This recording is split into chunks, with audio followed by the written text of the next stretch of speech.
Hi everyone, my name is Grokhotkov. I'm Vice President of Software Platforms at Espressif.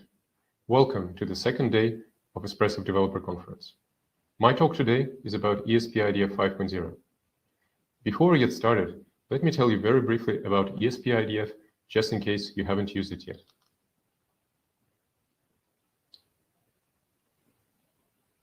ESP-IDF stands for Espressif IoT Development Framework, and it is an SDK for building IoT applications for Espressif chips. It is not the only software framework for Espressif chips, but ESP-IDF is the project where we first introduce support for all new chips and chip products that we release. ESP-IDF is an open source project with many active contributors both inside and outside Espressif. And it is also a foundation for many other Espressif software frameworks, applications, and solutions. Now that I've briefly introduced IDF, I will tell you about the purpose of this talk. We will start with an overview of IDF release and maintenance policy, and also look at the status of the currently available releases. Then we will cover important changes in 5.0 that you need to keep in mind if you're upgrading, and I will also give you some of the reasons why you should consider upgrading. Finally, I will mention a few things coming to IDF in the future. And by the end of this talk, I hope that you will know enough about IDF 5.0 to apply it in your projects. So since 2016, when we released the first version of IDF, there have been 66 releases of IDF project.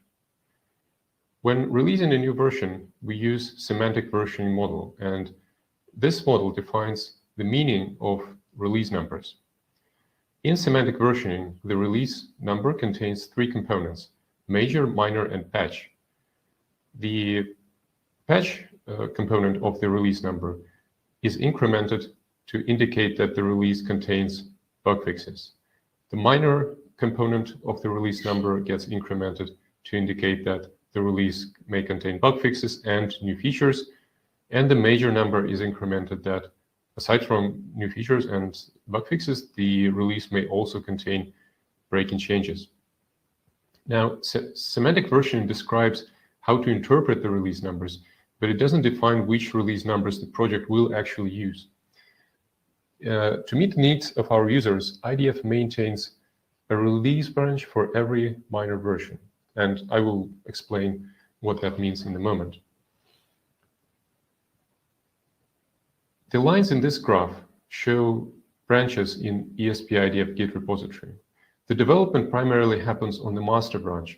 This is where only features are implemented and where the fixes are made.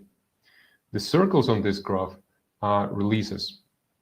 The bigger ones are minor releases, the filled one is the major release, and the smaller ones are bug fix releases.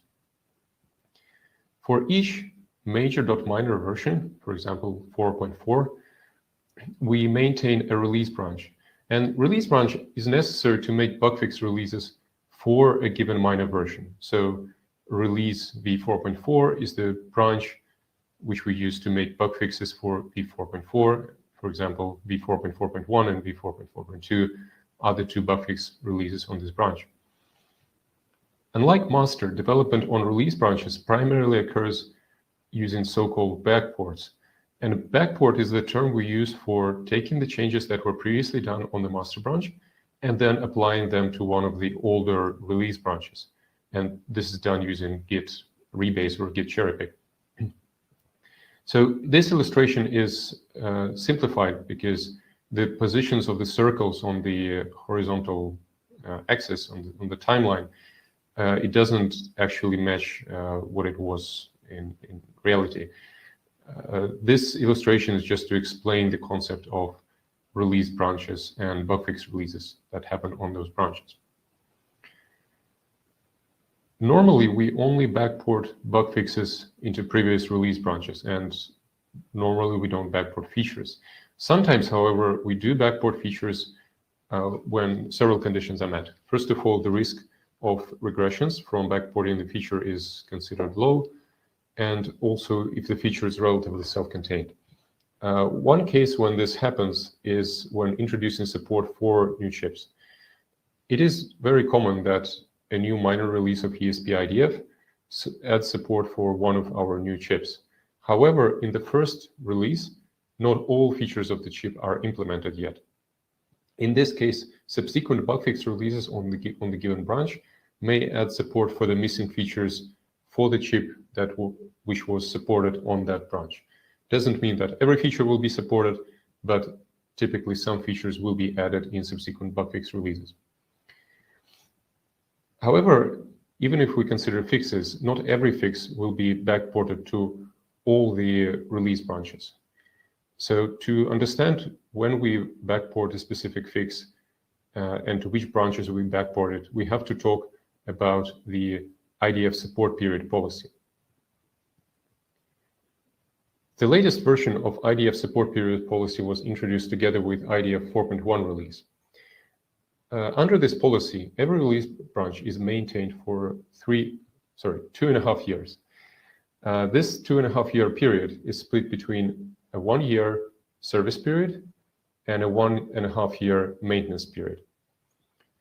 During the service period, since the release of the first release of this branch, so the certain major.minor version, this release branch is recommended for new designs. So if you're making a new product, then look at the supported releases and pick a release that is in the service period. If your development timeline is longer, you may want to look at one of the branches that hasn't reached support period yet. So for example, one of the pre-release branches. However, for typical development timelines, pick the release that is in the service period. During the service period, we try to fix most of the bugs that are found in this release and backport them to that release branch. We also sometimes may backport some of the features for the newly introduced chips. The subsequent 1.5-year maintenance period is when we only backport high-severity bug fixes and security fixes. So in this 1.5-year period, the branch is no longer recommended for new designs. If you have an existing product which is based on this branch, you can continue using it, but this is the period where there will be less support provided for this branch. And as you go closer to the end of the maintenance period, you should consider upgrading to one of the supported branches so that you don't end up using an end-of-life release. If we look at another graph, and this is the graph you can find on the front page of ESP-IDF project on GitHub, you can see how these support periods are aligned right now. For example, as of now, the 4.4 release is in service, and the rest of the releases are in their maintenance periods. So if you're starting developing for a new product, then 4.4 at the moment is the release you want to develop with. However, 5.0 release is close, so if your product development is only starting just right now, you may want to consider using the 5.0 release, and this is going to be what we will talk about the rest of the talk. Here is another way how we can look at the current support periods of the release branches. In this table, you can see what is the latest bug fix release for each of the branches. And keep in mind that if you're watching this talk later, this table probably will get out of date. So check ESP-IDF GitHub repository for the list of latest releases. Now, if we look back at this diagram, suppose you have a product based, say, on version 4.3.1. When the new release comes out, should you upgrade? Should you upgrade, for instance, to 4.3.2 or 4.4.1 or 5.0? So let's talk for a second about what to expect when upgrading to a new release. If you are upgrading to bug fix releases, what you expect are fixes for security, stability, and performance. Sometimes, if you're using a newly introduced chip, you may also expect certain features to be added in a bug fix release. If you are upgrading to a minor release, typically upgrading to minor release is more work because more changes might happen. And for example, the release notes for minor releases are typically longer than for bug fix releases. So you need to check more things when upgrading. The reasons to upgrade to a minor release typically are to get new chip support, to get new features introduced in this release, and to avoid using an end-of-life release. So for example, if you're on a branch that is already in the maintenance period, you may want to upgrade to the branch which is in the service period to avoid using an end-of-life release. And that would mean upgrading to one of the next minor releases. And finally, what does it mean to upgrade to the next major release? Typically, the motivation is similar for upgrading to a minor release, so get new chip support, get new features, avoid using end-of-life release, but there is higher effort to upgrade. And this is because of the break-in changes. So let us talk about the break-in changes next.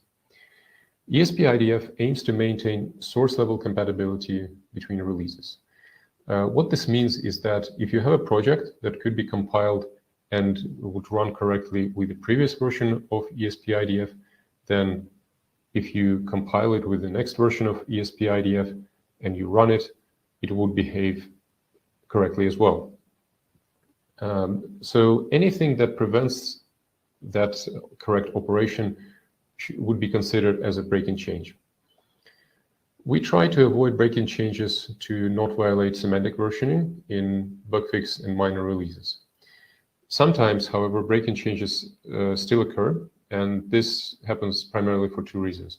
One is that sometimes break-in change is necessary to fix some higher severity issue.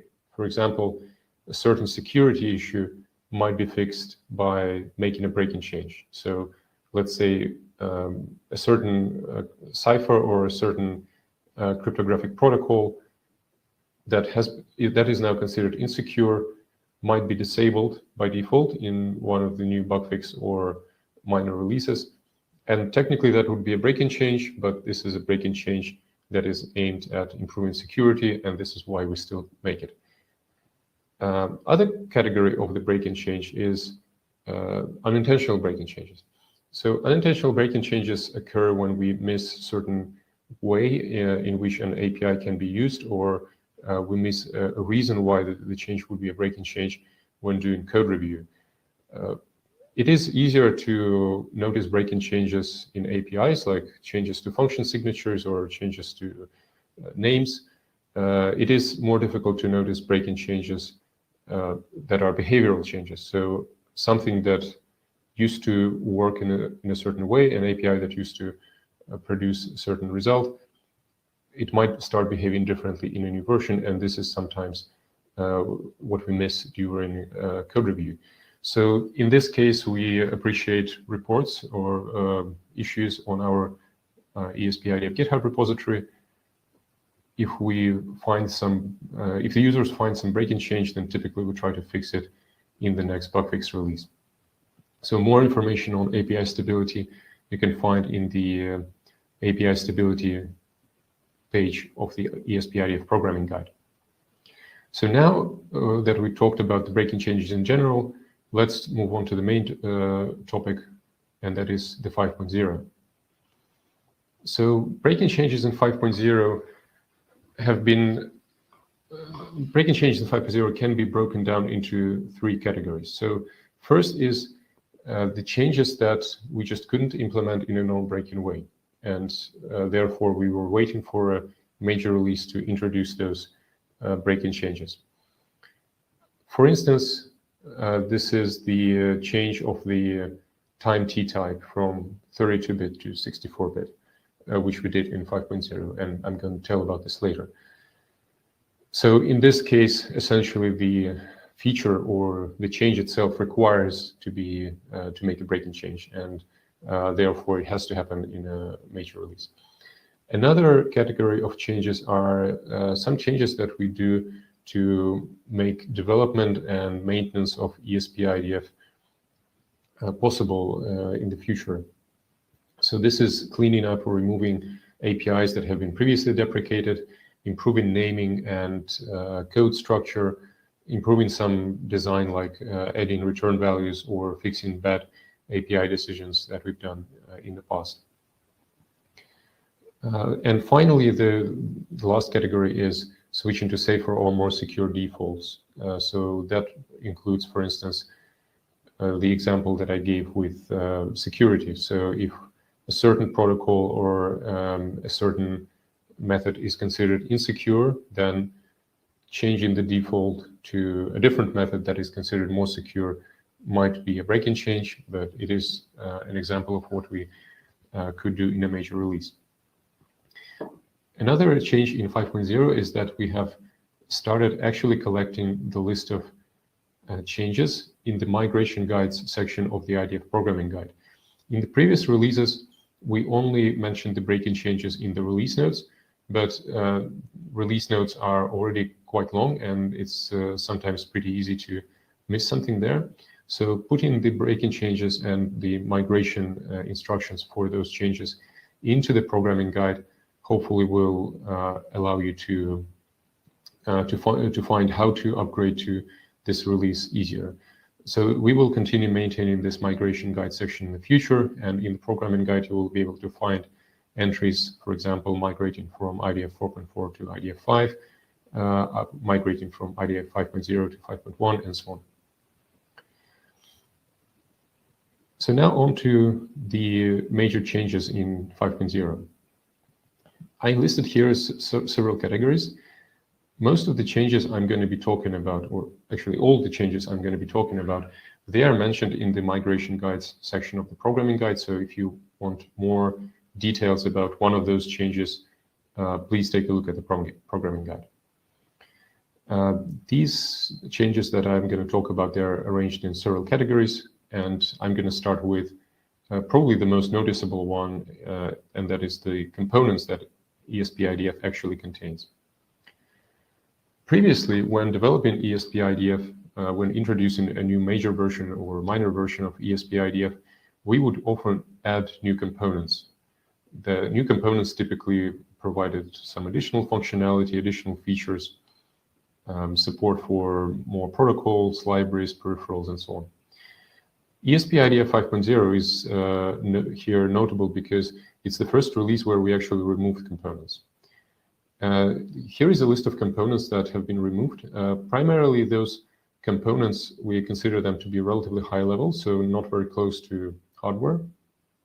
And these components, for instance, the Leap Sodium is a cryptographic library, Seaboard, Jasmine, and XPath are protocol parsers, NGHTTP, SH2Lib, CoAP, also protocol-related libraries, ESP modem, MDNS, ESP WebSocket clients, ASIO, also protocol-related, and free Modbus. It's a Modbus library now, we call it ESP Modbus. These libraries, and also several other libraries that have been present as components inside examples folder of ESP-IDF, are now no longer available in ESP-IDF, but that doesn't mean that you can't use them. So these components are now maintained in other repositories under Espressif GitHub organization. For example, we have IDF extra components, which contains many of those that I have mentioned. Also ESP protocols, ESP Modbus, and several other repositories. The reason why we have moved these components out of ESP-IDF is to make the release cycles of these components independent of ESP-IDF. At the moment, you would have to wait for the next ESP-IDF bug fix release if you want to upgrade one of those libraries to the next version. So it means that we couldn't release bug fixes or features for those components quickly enough. Now that these components are outside of ESP-IDF, they can have separate release cycles, and we can release bug fix releases as often as necessary. And you don't have to wait for the next IDF release if you just want to upgrade one of those components.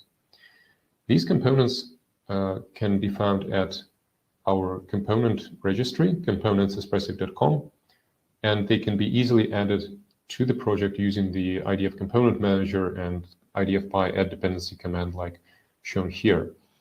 ESP-IDF component manager is one of the major features that we are introducing and relying on in IDF 5.0.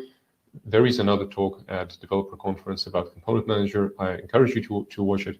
I think it's one of the really nice features that we are adding. The second category of major changes that I'm going to talk about is related to header files and APIs. You will probably notice this if you're trying to build existing code that was written for IDF 4.x or 3.x even with IDF 5. So it will typically show up as some unresolved inclusions, missing declaration of some functions, and missing declaration of some identifiers.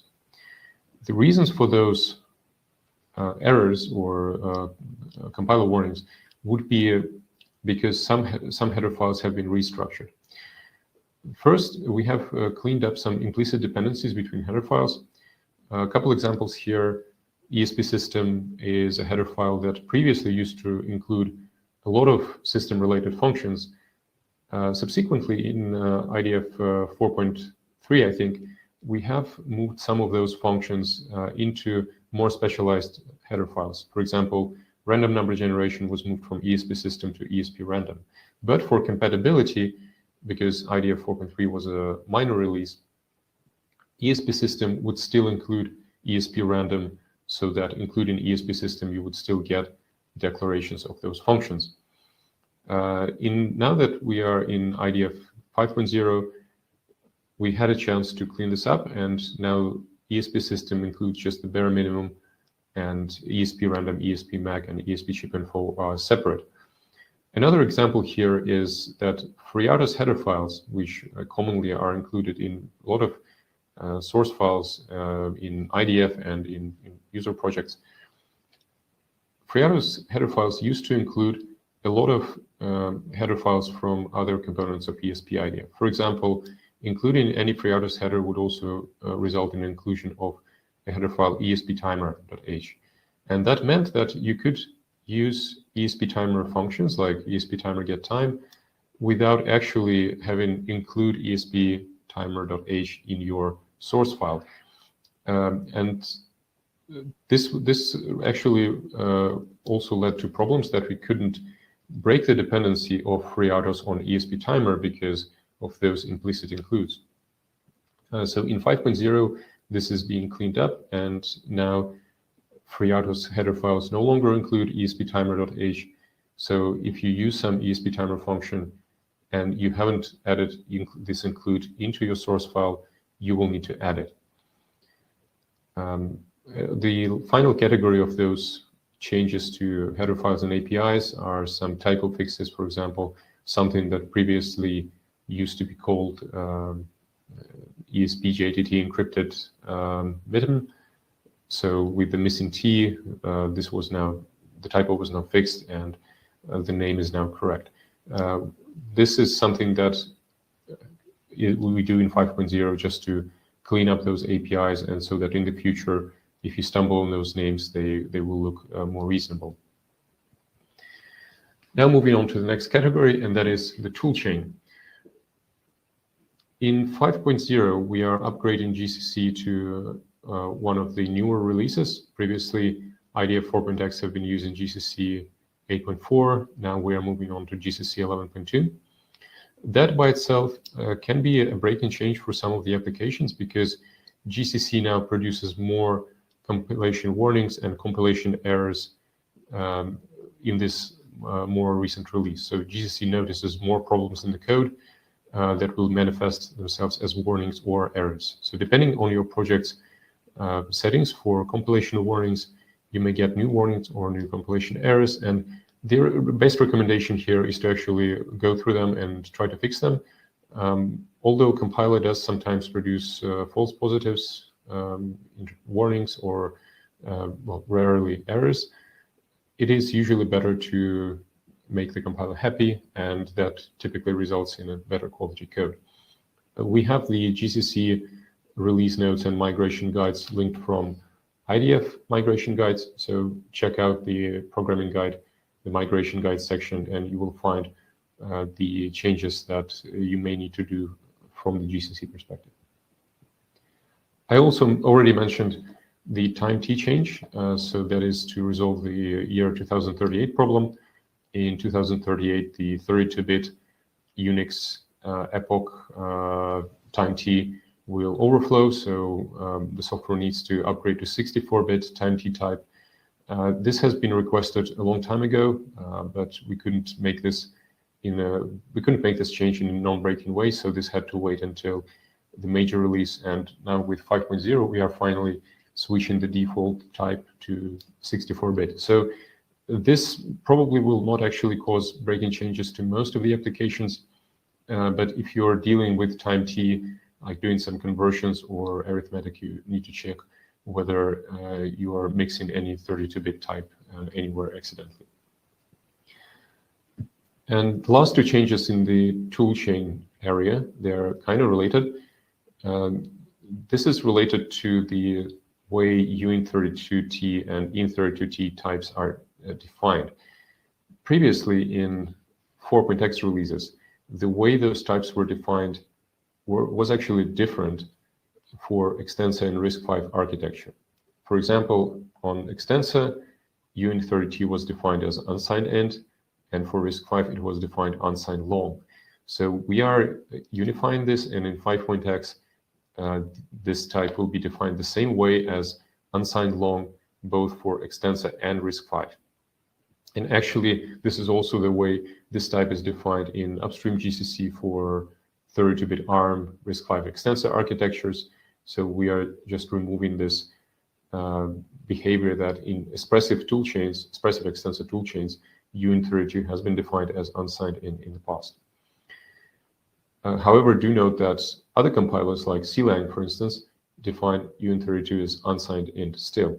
So this is something that you have to be careful in your applications when writing the code to not make assumptions about the way uint32t is defined.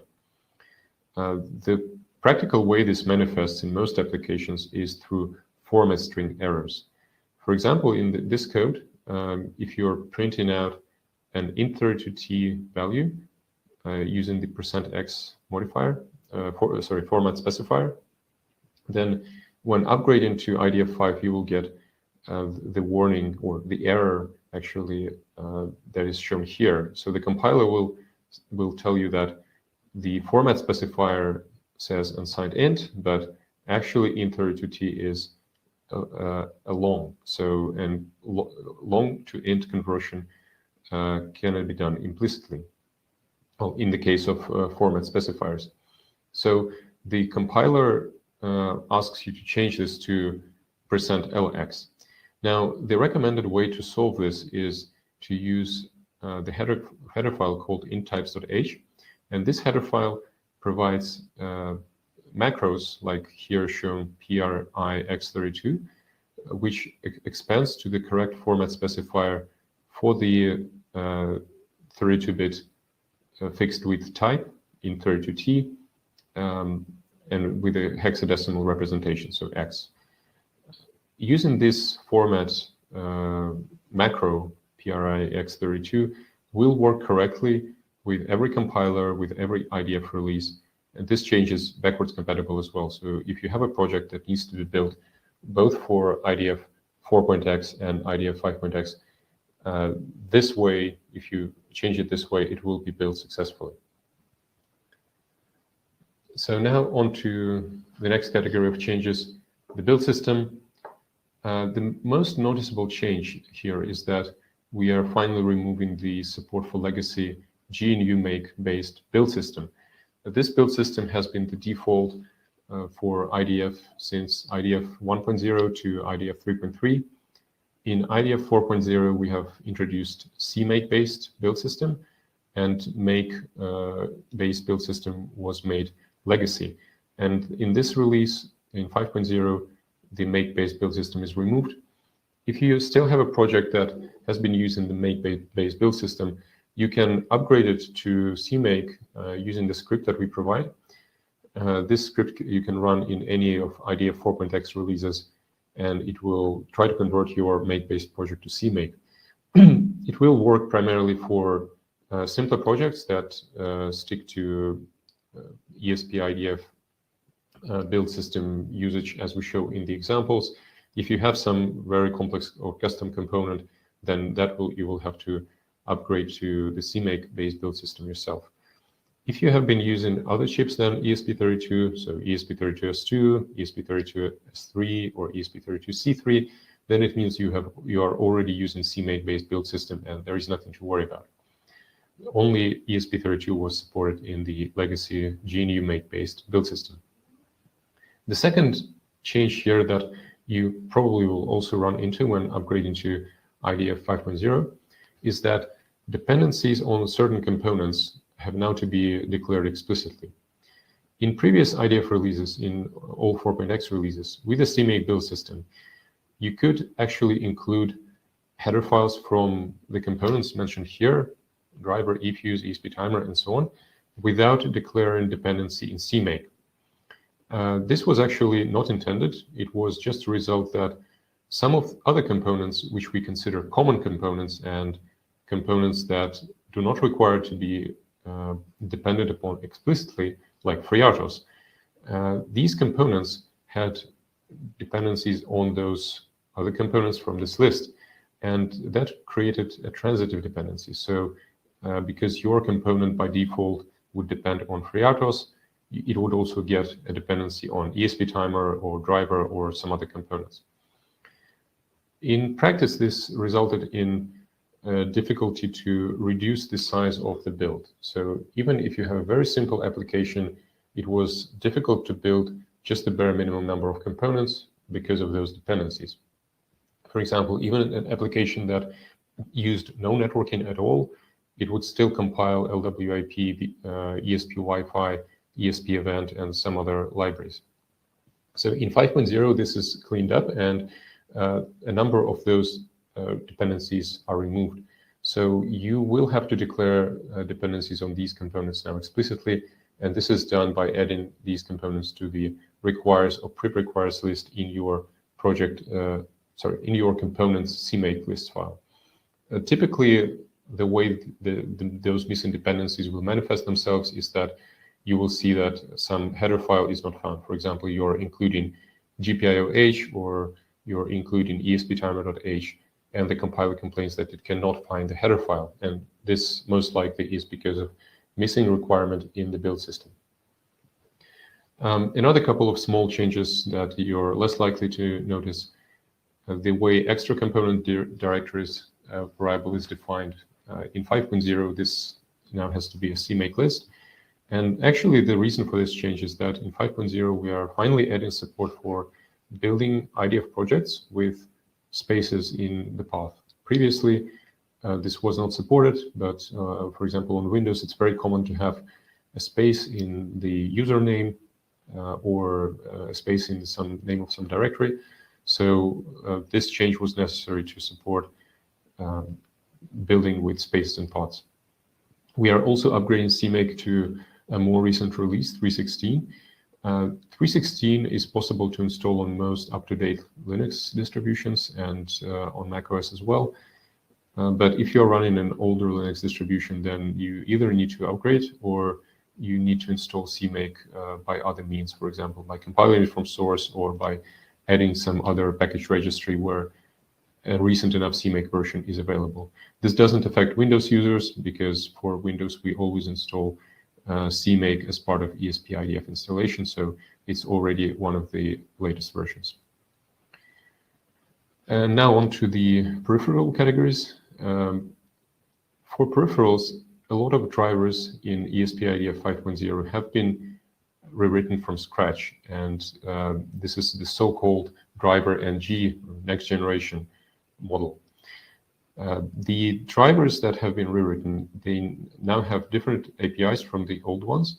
And the most important change that these APIs are kind of object-oriented. So you do no longer work with specific channels of the peripheral. For example, if you have a timer group, you no longer have to care whether you're using timer 0 or timer 1 or timer group 0, timer group 1.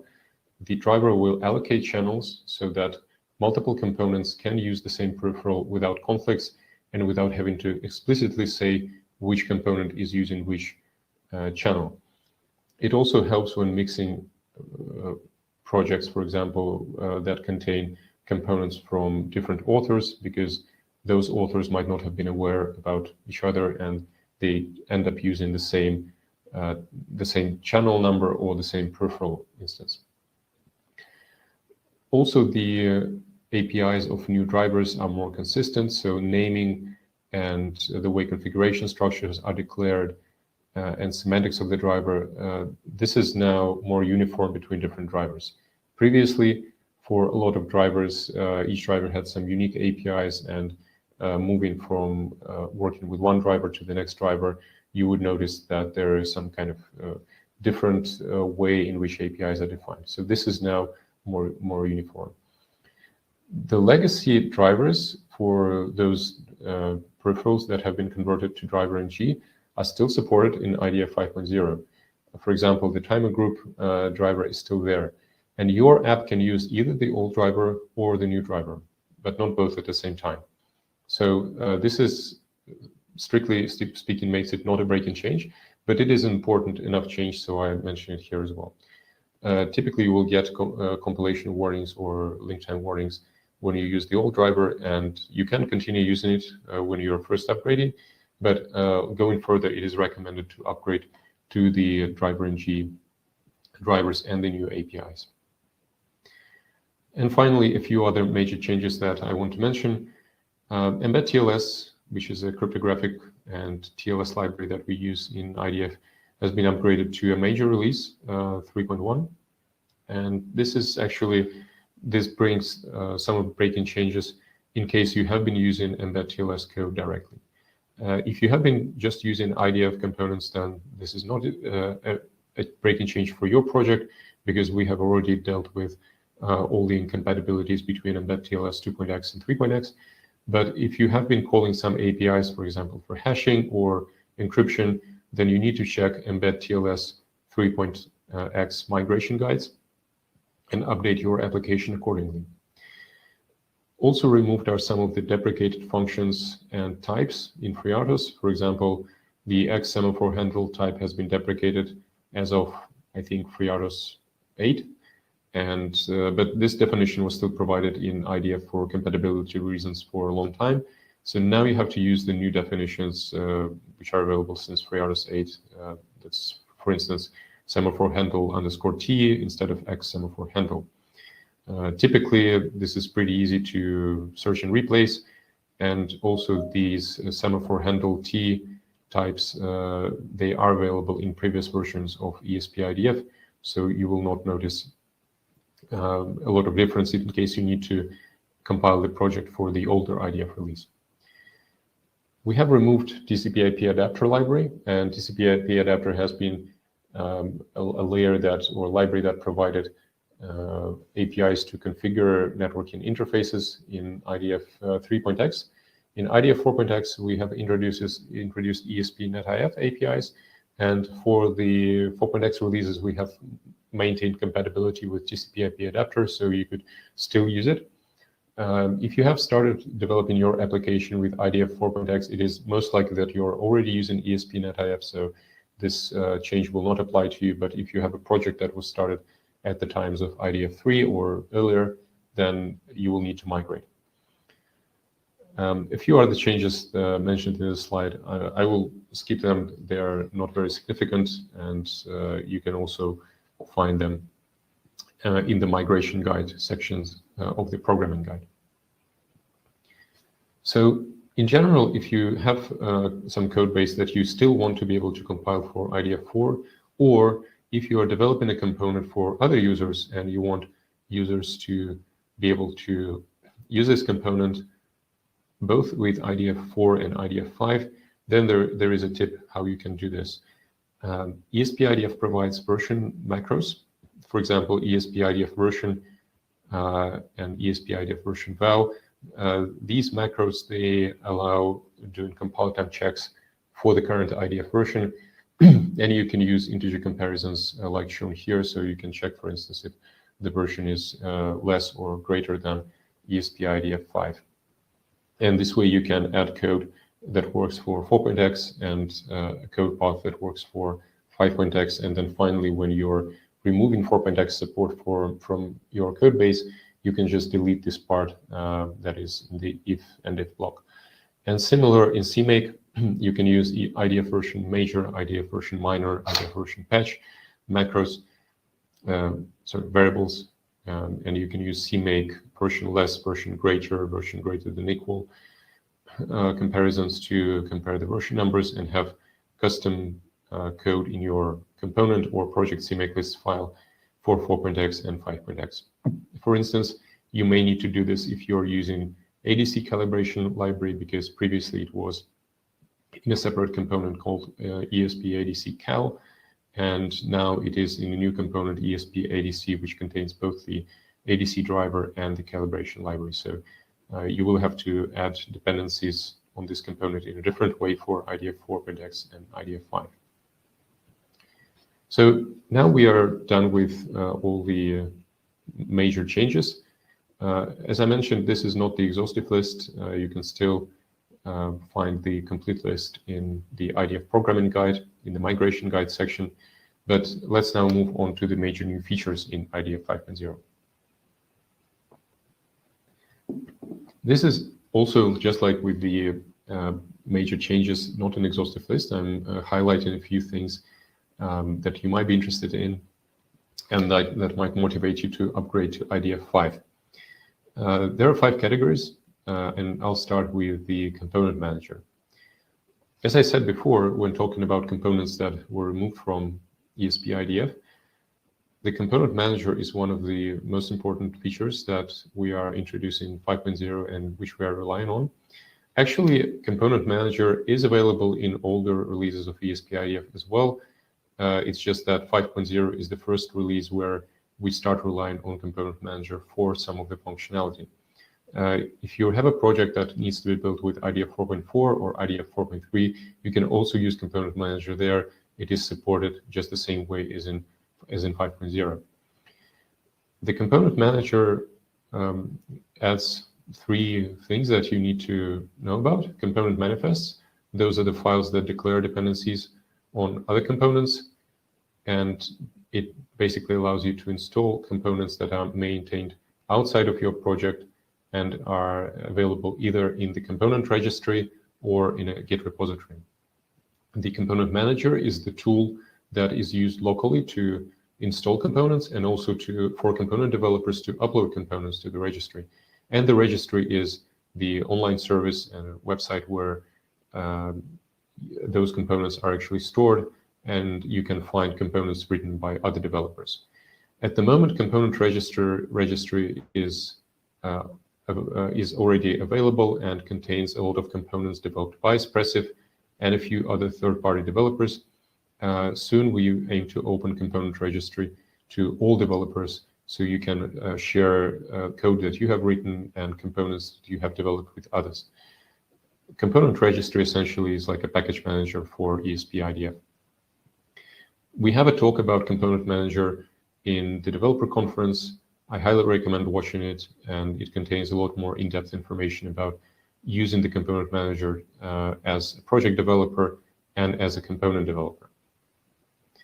The next category of changes or major features that we are introducing in 5.0, I already talked about toolchains a bit in terms of break-in changes, but now let's look at this from the feature perspective. Upgrading to GCC 11 adds support for C++20 and C17 language standards, and we are using those newer language standards by default. So especially C++ users should appreciate that because a lot of more recent C++ features become available. We are upgrading a lot of other tools. For example, CMake is upgraded to the latest release at the time when we are making IDF 5.0 release.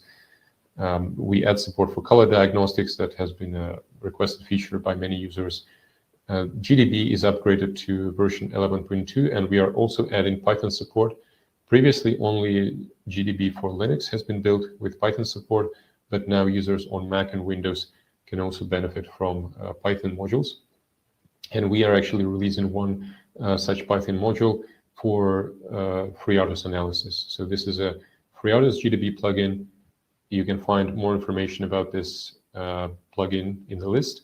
And we automatically load it when you run IDF by GDB. So using this plugin, you can issue some commands that start with FreeRTOS, and you can look at the list of tasks, queues, semaphores, and so on.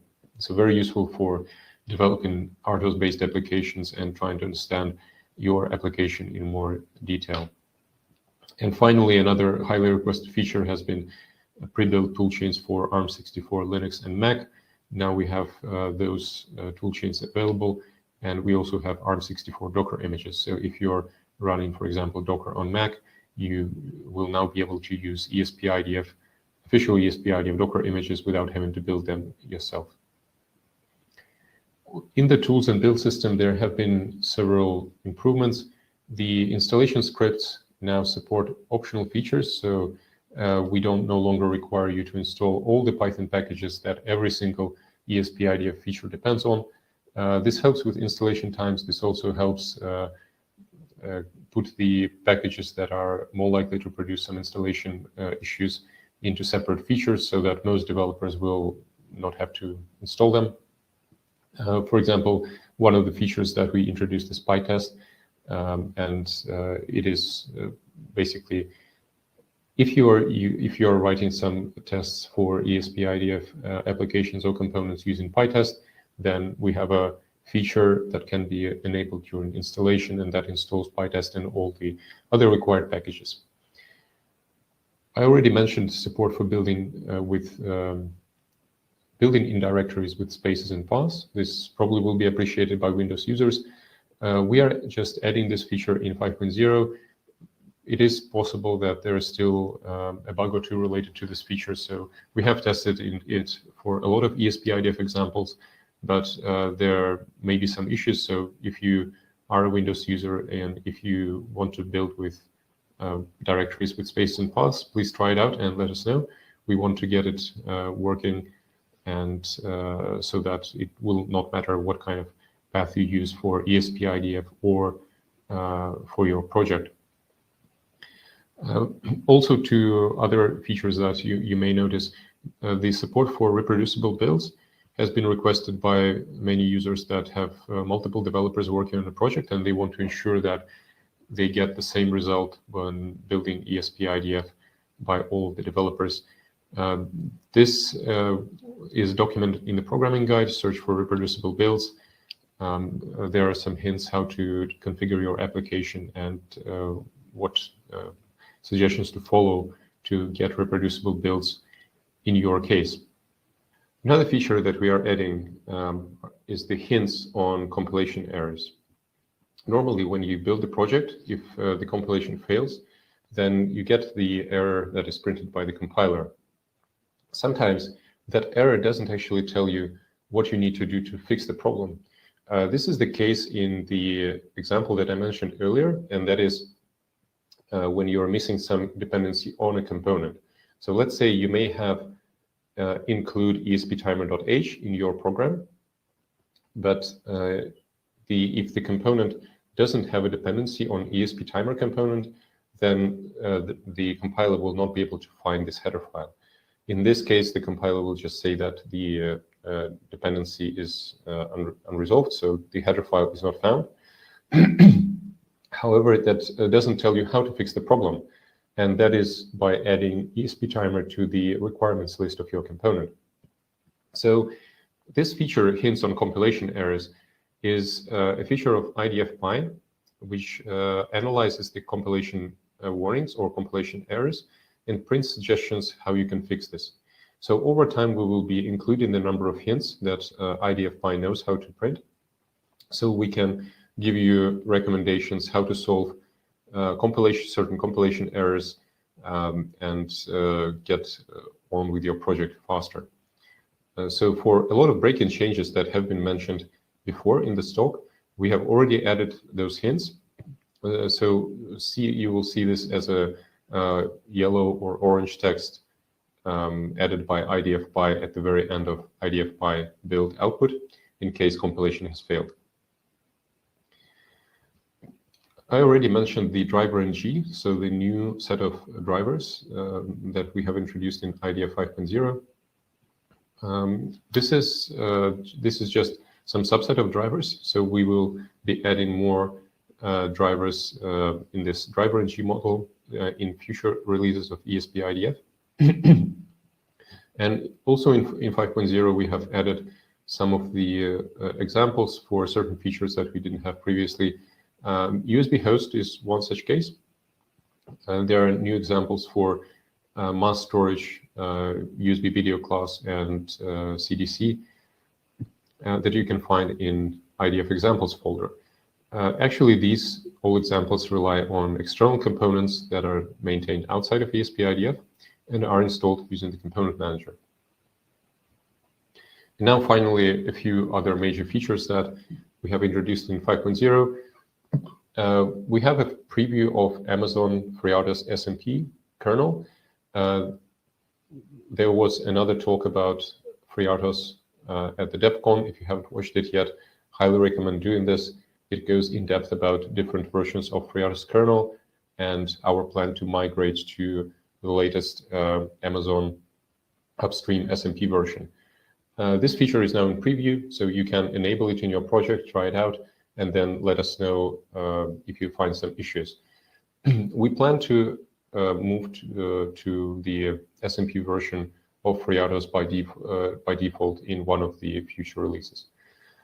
We also have now the support for tracing over UART. Previously, this was available only through JTAG. AppTrace and System View features, which System View depends on AppTrace, can now work over UART. So if you have a spare UART and you want to enable tracing, but you can't use JTAG for some reason, then you can get a fairly high-speed System View traces if you have a high-speed enough external USB to UART adapter. Another new feature is the tool to create FAT file system images. We already had a tool to create SPIFFS file system images and NBS images on the host. So now we are complementing this with a tool to create FAT file system images in case you prefer to use FAT file system and not SPIFFS. This tool, just like the one we had for SPIFFS, allows taking a directory with files and creating a file system image that will be flashed to the FAT partition in your device when you run IDF by Flash. We have another talk at the developer conference about this tool, so watch that if you're interested. Pre-encrypted OTA has been a highly requested feature, and ESP-IDF now has an example for handling OTA updates when the update that is downloaded from the cloud is already encrypted. Something that you might not notice if you're just using ESP-IDF as a project developer is that we're switching to the PyTest embedded test framework. PyTest embedded is a plugin for PyTest, and this test framework allows us to write very concise test cases for the behavior of the embedded application. In IDF, if you go to examples folder, in many of the example folders, you will find files that have PyTest in their name, and those are those PyTest test cases.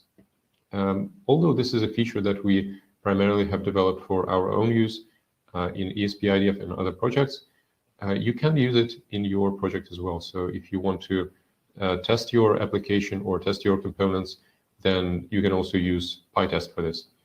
We have a separate talk about testing in ESP-IDF and how you can apply it for your projects at DevCon. So again, there are more details there. And the last feature I want to mention, that is the board support packages. This board support packages, they are components that, again, are distributed using the component manager. So you see that component manager is indeed one of the features that gets used in 5.0 a lot. Board support packages, they allow you to get started with some of Espressif's development boards really easily by providing you out of the box the drivers and all the header files with bin definitions and some helper functions in a convenient package. So if you get, for instance, an ESP box or Kaluga kit, it comes with a lot of peripherals, and now you can simply install the board support package for this development kit using the component manager, and you will instantly get all the required drivers for this board. There are many other major features in ESP-IDF 5.0, so I encourage you to take a look at the release notes of IDF 5.0 and see if you find something interesting for your project there. Finally, I want to very briefly mention the future plans we have for the next IDF releases, IDF 5.1 and later. As you probably expect, we will be releasing new chips, and next IDF releases will come with support for those new chips. We do want to improve the way release notes are presented and how we track bug fixes across releases. This has been a thing that a lot of users mentioned to us on our GitHub issue tracker.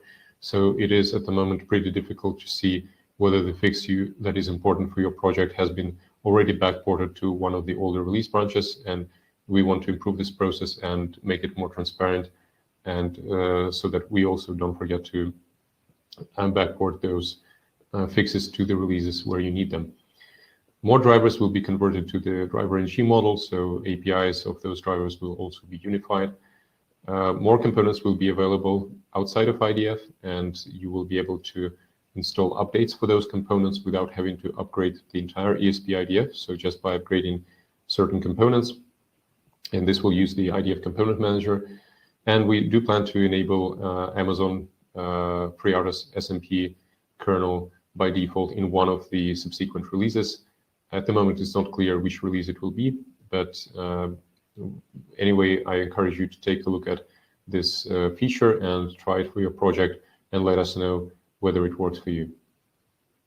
And with that, thank you very much for the talk. I hope it was useful for you to learn about ESP-IDF 5.0, and you will be able to efficiently apply ESP-IDF 5.0 in your project. Now I have some time for the Q&A.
Hello, and welcome for the second day of the Espressif Developer Conference 2022. So my name is Pedro, I'm developer advocate here at Espressif, and now I will invite Ivan for the Q&A session. Thank you, Ivan. Hi, Pedro. Hi, everyone. Yeah, I'm doing great. Thank you for being here today. So we have some questions here. I will pick the first one. So so when will ESP-IDF 5.0 go live for developers? Excellent question. So at the moment, ESP-IDF 5.0 is in beta state. So we have the beta 1 version published on GitHub. We are pretty close to getting to the release candidates. I know of just, I think, 3 or 4 issues that our QA has marked as blocking issues for this release. So we are trying to fix them promptly, and we will be doing regression tests next week. If that goes well, then we will be able to publish the release candidate. And then typically, if there is no problem in the release candidate, then we should be able to make the final release, tag the final release a week after the release candidate. So Nice. Fingers crossed, a couple of weeks, and we will have the release. Yeah. So the second question, do we get with ESP-32 C5 new/expanded USB function API, or can we use the tiny USB too? Yeah, C5 at the moment is still at the engineering sample stage. So I can't tell exactly, not only because I don't want to tell, but also because I don't know yet, what will be the specification of the final chip that will be in the mass production. If there will be USB, then I'm pretty sure that we will have tiny USB as an option. Aside from tiny USB, we also have a USB host library that is developed by Espressif. So there are two libraries that we use, one for device side of USB and one for the host side of USB.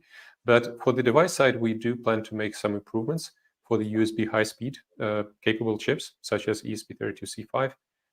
In particular, we will be implementing DMA-based support to increase the transfer performance. Okay, thank you. So next question. Is there any way to verify all code compilation process during upgrading compiler to the newer one? It seems that can be some hidden bugs or errors that can be found hardly. Yeah, this is a very interesting question. It is indeed pretty hard to find those errors that can happen after upgrading the compiler. So you will obviously see some errors just while doing compilation. So you will get a bunch of new warnings or errors, but then you might notice some behavioral changes. Typically, before we upgrade the compiler in ESP-IDF, we run a very large test suite that we have for ESP-IDF, and that sometimes points out some new issues for us.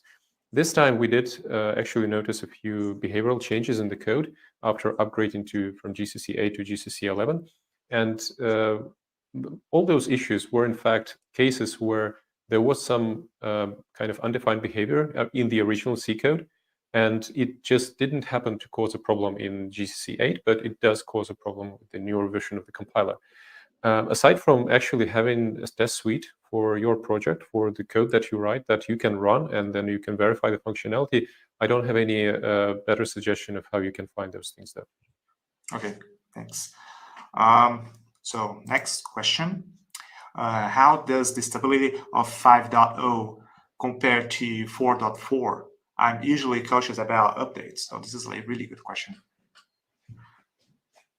Oh yeah, so you've probably seen from the presentation that there are lots of changes in 5.0, so inevitably there will be some bugs.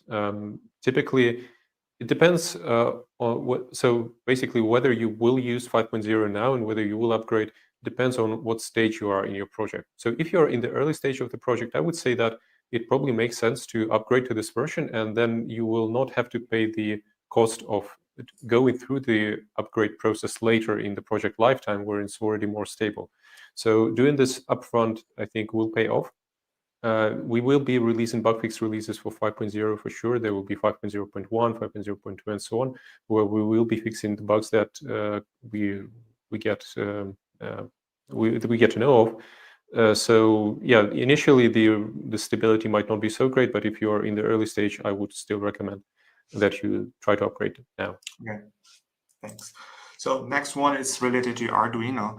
Is there support to use Arduino libraries in ESP-IDF with Arduino as a component? Yeah, this is possible. I think yesterday we had a talk from my colleague Rodrigo, who explained how to use Arduino as a component. At the moment, you have to write a CMake file manually for the Arduino library. Usually, this is a very simple CMake file where you just need to add your source files and header files. We are thinking about adding some kind of automation that will generate the CMake file for you. Okay, so I think we have time for one more question. Yeah, so can you please let us know more the new chips or the newer chips that will be supported or you supported on 5.1? Yeah, in 5.1, we aim to support two new chips. That will be ESP-32C6 and ESP-32H2.